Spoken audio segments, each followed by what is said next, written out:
This video, posted to social media by a Ukrainian battalion, claims to show their soldiers crossing the Dnipro River by boat into Russian-occupied territory in southern Ukraine in January. An example of the risky cross-river operations that Ukraine has stepped up in recent weeks. The Dnipro River runs through Ukraine from its northern border, through Kherson, and into the Black Sea. It has served as the southern front line, dividing Ukrainian and Russian forces for the last several months. For Ukraine, penetrating this part of the front line is critical for two reasons.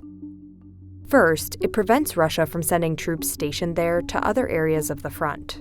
And second, regaining land south of the river would disrupt Russian supply lines and bring Ukrainian troops to Crimea's doorstep.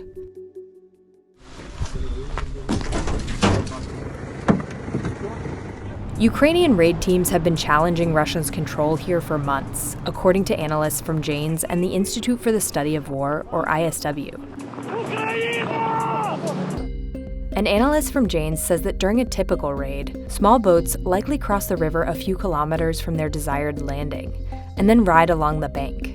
The unit would then disembark from the boat at least a kilometer from any target and infiltrate the rest of the way on foot. These attacks have increased in recent weeks. By the beginning of August, Ukrainians launched a new effort near the Russian-occupied village of Kozachyi Lahiri. Video posted on August 9th to Telegram by a Ukrainian reconnaissance team shows an artillery barrage on the outskirts of the village, possibly the precursor to one of these raids. Another clip posted that same day appears to show a Russian combat vehicle under fire nearby.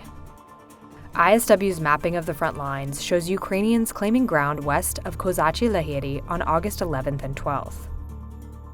Satellite images from August 15th reveal traces of concentrated shelling around Russian trenches west of the village.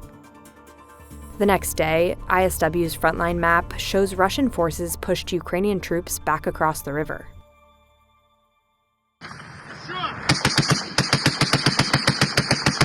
But analysts say these raids have already created a headache for Moscow. And the threat of more raids in the future means Russia may need to choose between risking control of part of its southern front or defending other major hotspots.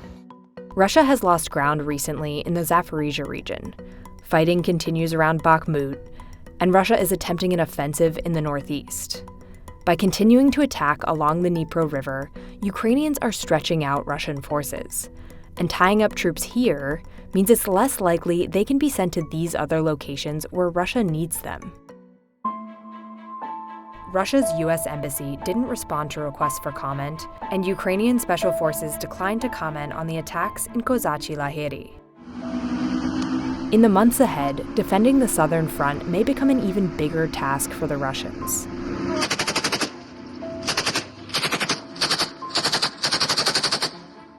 North of the now-destroyed Kakhovka Dam, the riverbed is drying up. Analysts say this could allow the Ukrainian army to send forces across on foot or in military vehicles, putting even further pressure on Russia's already thinly stretched forces. Давай!